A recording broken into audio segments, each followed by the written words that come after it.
Hey everybody, it's Mrs. Cassell. You have a single assignment today with a quiz that follows it, but your single assignment has several layers to it. So this is a summary of what's going on in this assignment here. First, we're starting our new unit on momentum. The basic definition, you look this up on the internet, momentum is equal to mass times velocity. And that's straightforward language-wise, but there's a lot of depth to understanding this. So for this assignment, you need to tease out that understanding, and we're going to do a couple note-taking strategies and some creative work to get to that deeper meaning. So there are 4 new terms: momentum, impulse, elastic collision, and inelastic collision. So momentum is defined in this adorable video down below, okay? So this is the first thing that you're going to take notes on. It's this adorable little 3-minute video. It's from Mr. P. It's his daughters that are doing it. As a science teacher with children, they have already featured in many of my science videos, so there's more good stuff to come. Then there's 3 other terms. Some of these are readings, so they might have a lot more information than you need. You don't need to read them all. We're looking to define, what are these terms? Can you describe them? Can you give an example?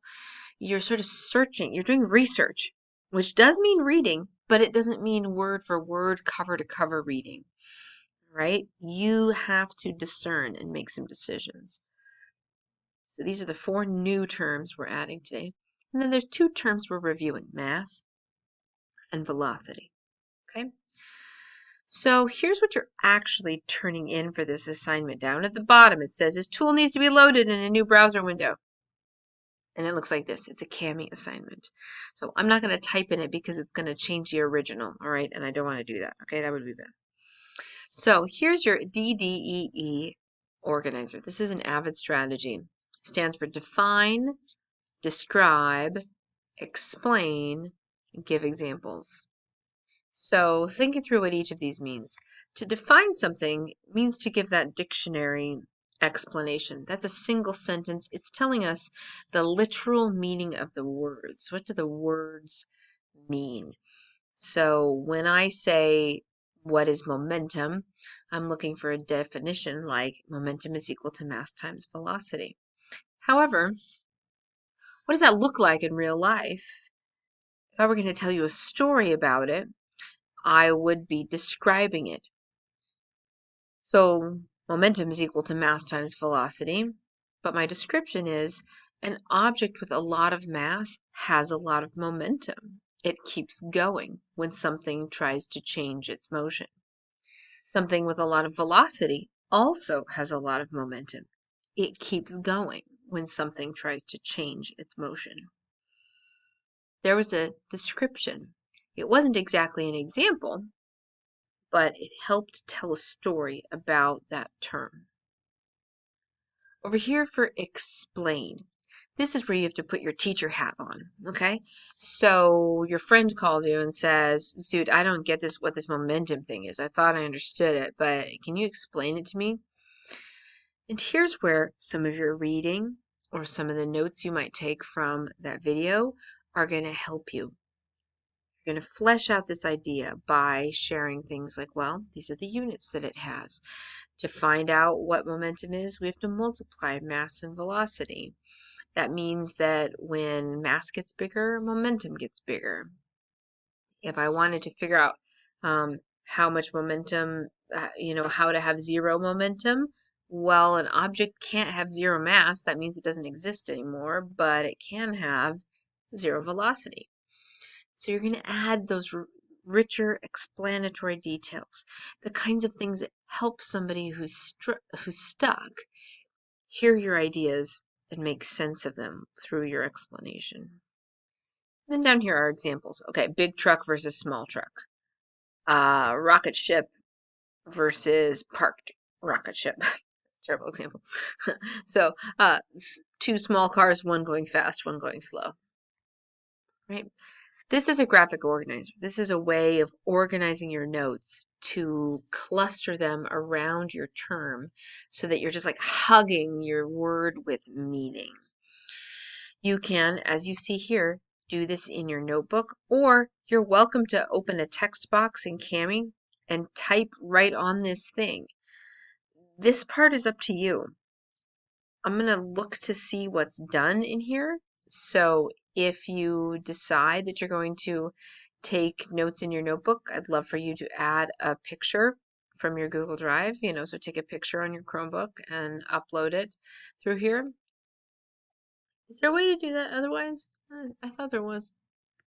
Blah, blah, blah, blah, blah, blah. Maybe not. Or you can type in here. I'm less interested in your note taking on here because some of you, I know, this is above and beyond what kind of notes you are ready or willing to take, or it's not going to work for you. This is an approach. It's a good one. I don't like graphic organizers for myself, but when I use them, they help me. So I know that if they help me, whether I like them or not, it's sort of irrelevant because it helps me get a job done. The next page of this is where there should be some fun. Okay? Your job after you've taken, oh, I should add, you need to do this for each of these new terms. Okay, so you should have 4 of these drawn in your notebook, or if you're going to type notes on these, use different colors, and you're going to have 4 different definitions in here, 4 different descriptions, 4 different explanations. Makes sense? The fun part after this is your t-shirt design. So you need to design a slogan and artwork for a t-shirt representing one or more of the assigned concepts. Start with momentum. The others all have to do with momentum. So that's your one topic. And then the or more is if you've got a great creative idea that comes to mind. Okay. You'll see, this is from the good old pencil paper days. Use a clean sheet of white copy paper, such as the back of this paper. Well, so I put a t-shirt template in here in Kami for those of you who want to create a digital design. Lots of people do. You absolutely can. If you're somebody with digital art skills, you're welcome to use a different platform or application to create your digital work. Some of you are like, are you kidding? Give me a Crayola and a piece of paper, and I'm going to design a wicked t-shirt that way. So feel free to draw on paper. Again, same thing. Take a picture and upload it right here when you're all done. Okay. So you're going to create the front and the back of a t-shirt, showing the concept on at least one of the sides, and the back of the shirt needs to have a 1 or 2 line cute or clever but clean saying or slogan about the concept. The very last part of this, it asks you to write a paragraph. Actually, it says 2 paragraphs. Sorry. Explaining how your artwork and your slogan explain the concept of momentum, or momentum and impulse, or momentum and elastic and inelastic collisions. Okay? So that should be pretty straightforward. So you're taking notes and you're organizing your notes so that you can get deep understanding. You're creating something that's a synthesis of your notes so that you can show you can put it all together, and an application that you can create something new. And then finally, you're summarizing the value and the meaning in the art that you created and what it has to do with the physics that you were taking notes on in the beginning. So that's a lot in this one little assignment. Okay? So remember, you're taking these notes. The places you're going to get those notes are from these links. Let's just open these. It's a lot of reading. Oh, a pro tip. Remember, you can do Control F. Does it pop up? Oh, it doesn't show it on my screen. Never mind. If you use the Control F on your keyboard, it'll help you search for specific terms. So let's say I was looking for inelastic collision, inelastic. It'll highlight every single instance of that word and allow me to search for that definition. So I can skim through a document with the help of that Control F function. Hope that helps you guys. Thank you for all that you do. I'll see you later.